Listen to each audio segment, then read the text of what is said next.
வேளச்சேரி சட்டமன்ற தொகுதிக்குட்பட்ட அடையார் ருக்மணி நகர் பகுதியில் தமிழக வெற்றிக் கழக வேட்பாளர் குமார் தீவிர தேர்தல் பிரச்சாரத்தில் ஈடுபட்டார். வீடு வீடாக சென்று பொதுமக்களை சந்தித்த குமார் விசில் சின்னத்திற்கு வாக்களிக்குமாறு கேட்டுக்கொண்டார். மேலும் குடிசை மாற்று வாரிய குடியிருப்பு பகுதிகளிலும் நேரில் சென்று வாக்கு சேகரித்தார். அப்போது பொதுமக்கள் வீடுகள் சேதமடைந்து பாதுகாப்பற்ற நிலையில் இருப்பதாக கூறி தங்களது குறைகளை முன்வைத்தனர். அவற்றை கேட்டறிந்த வேட்பாளர் குமார் தீர்வு காண நடவடிக்கை எடுக்கப்படும் என உறுதியளித்தார். தொடர்ந்து தனலட்சுமி அவென்யூ பகுதியில் பிரச்சாரம் மேற்கொண்ட போது அங்கு வசிக்கும் ஒருவரின் தந்தை உடல்நிலை பாதிக்கப்பட்டிருந்தும் மாடியிலிருந்து கையை அசைத்து வேட்பாளருக்கு வாழ்த்து தெரிவித்தது கவனிக்கத்தக்கதாக அமைந்தது. வேளச்சேரி சட்டமன்ற தொகுதிக்குட்பட்ட அடையார் உள்ள ருக்மணி நகர் பகுதியில் தமிழக வெற்றிக் கழக வேட்பாளர் குமார் அவர்கள் தீவிர வாக்கு சேகரிப்பில் ஈடுபட்டார். அவரிடம் சில கேள்விகள் முன்வைப்போம். முதல்ல வாழ்த்துக்கள். தொடர்ந்து தீவிர பிரச்சாரத்தில் ஈடுபட்டு வரீங்க. இந்த ஏரியா மக்கள் பொதுவாக இந்த பகுதி மக்கள் என்ன கோரிக்கையை முன்வைச்சு நீங்கள் அவங்க வைக்கிறாங்க, நீங்கள் எதை வாக்குறுதி கொடுத்து அவங்க ஓட்டு கேட்குறீங்க? சார், இங்கே இந்த இடத்துல பார்த்தீங்கன்னாக்கா ரொம்பவும் போர்ஸ், அதாவது டவுன் ரோடன் பீப்புள் பார்த்தீங்கன்னாக்கா வீடு அந்த ஒரு ஏரியாவில் பட்டாவே இல்லைன்றாங்க. ஒரு சில பேருக்கு பட்டா வந்திருக்கு, பட்டா இல்லைன்றது குறை எல்லா இடத்துலையுமே இருக்குது. இன்னொரு இடம், இந்த இடம் பார்த்தீங்கன்னாக்கா வீடு எல்லாமே கிட்டத்தட்ட 40-50 வருஷம் ஆயிடுச்சு. இந்த வீடெல்லாம் இடிச்சிட்டு கட்டணும். தமிழ்நாடு குடிசை வாரியத்தை பொறுத்தது இந்த வீடுங்களாம். இதுக்கு ஒரு ஸ்டெப் எடுக்கணுன்னாக்கா இது எப்படி குடிசை வாரியத்தில் இருக்கிறத ஸ்டெப் எடுக்கிறதுக்கு அவங்களும் முன்னுக்கு வந்தால் தான் பண்ண முடியும். இந்த ஸ்டெப் எடுத்துகிட்டு இதை கரெக்ட் பண்ணனாக்கா இந்த வீடுகளில் உள்ளே இருக்கவங்களுக்கு நான் நிறைய ஃபோட்டோஸும் எடுத்து அனுப்பிச்சிருக்கேன். நான் ஒரு முல்லை நகரில் கிட்டத்தட்ட வேசார்பாடி முல்லை நகரில் 216 குடியிருப்பில் என்னோடய போர்டு, கம்பெனி போர்டு கூட இருக்குது. அவங்களுக்கு நம்ம எல்லாம் கட்டித்தரலாம் சொல்லிட்டு முன்னுக்கு வந்தாக்கா அது தமிழ்நாடு ஹவுசிங் போர்டுக்கு உண்டானது. அவங்க என்ன சொல்கிறாங்கன்னாக்கா 25 பேருக்கு உண்டான டாக்குமெண்ட்ஸ் இல்லைன்றாங்க, 26 பேருக்கு உண்டான டாக்குமெண்ட்ஸ் இல்லைன்றாங்க. எப்படி சால்வ் பண்ண போகிறீங்க?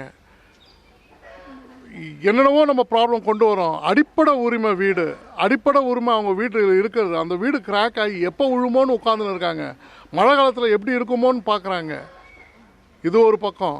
ப்ராப்பர்ட்டி டேக்ஸ், இவங்களுக்கு ப்ராப்பர்ட்டி டேக்ஸ் வராது, ஏன்னா சின்ன இதுன்றதெல்லாம் வராது. அதே மற்றவங்களுக்கு எடுத்துக்கிட்டாக்கா 2011 கட்டின ப்ராப்பர்ட்டி டேக்ஸுக்கும் 2026 கட்டக்கூடிய ப்ராப்பர்ட்டி டேக்ஸும் பார்த்தீங்கன்னாக்கா 2 மடங்கு உயர்ந்தாச்சு. இபி எடுத்திங்கனாக்கா 2 மடங்கு உயர்ந்தாச்சு. ஒன்று சொல்கிறேன், ரொம்ப கேர்ஃபுல்லாக பார்த்தீங்கன்னாக்கா இபியில் பார்த்தீங்கன்னாக்கா 2 மாதத்துக்கு ஒரு வாட்டி மீட்டர் ரீடிங் எடுக்கிறதுனால, 2 மாதத்துக்கு ஒரு வாட்டி மீட்டர் ரீடிங் எடுக்கிறதுனால நம்ம ஒரு மீட்டர் ரீடிங் எடுத்திங்கனாக்கா ஒரு மாதத்துக்கு ஒரு சாதாரணமாக ஒரு ஆளுக்கு 300 யூனிட் வருதுன்னு வச்சுப்போம். 300 யூனிட்டுக்கு கீழே வந்தாக்கா 4 ரூபாய் 85 பைசா. 300 யூனிட்டுக்கு மேலே போச்சுனாக்கா ஒவ்வொரு ஸ்லாப் இருக்குது. 2 மாதம் கேல்குலேட் பண்ணாக்கா 300 + 301 எடுத்தோன்னாக்கா 601 யூனிட்டு. இந்த 600 யூனிட்டை கிராஸ் பண்ணாக்கா 9 ரூபா 45 பைசா ஒரு யூனிட்டு. இதுக்காக விலை போட்டு பார்த்தீங்கன்னாக்கா 600 யூனிட்டுக்கு 9 ரூபா 45 பைசா போட்டிங்கன்னா அதனோட விலையும் அதனோட நீங்கள் கட்டக்கூடிய தொகையும் அதே 300 யூனிட் மாதம் நீங்கள் கட்டக்கூடியதாக இருந்தால் 300 யூனிட்டுக்கு உள்ளே இருக்கிறதுனால அதுக்குண்டான தொகையும் பார்த்தீங்கன்னா அன்பிலீவபிள். 2 மடங்கு நீங்கள் வாலண்டியராக அவங்க போடக்கூடிய ஒரு பிளான் மூலமாக 2 மாதத்துக்கு ஒரு வாட்டின்ற ஒரு பிளான் மூலமாக நீங்கள் அதிகமாக கட்டுறது பார்த்தீங்கன்னாக்கா 2 மடங்கு மேலே. இது ஒவ்வொருத்தருக்கும் நீங்கள் என்ன வாங்குறீங்கன்றது உங்களுக்கே தெரியும், என்ன கட்டுறீங்கன்றது உங்களுக்கு தெரியும். இபியில் அதை நீங்களே கால்குலேட் பண்ணி பாருங்கள். இது நியாயமா? இது கரெக்டா? 4 ரூபா 35 பைசா சொல்கிறத 9 ரூபா 45 பைசா கொண்டு போகிறாங்க 2 மாதத்தில். உங்கள் வாக்குறுதி என்னவா இருக்கும் இதுக்கு?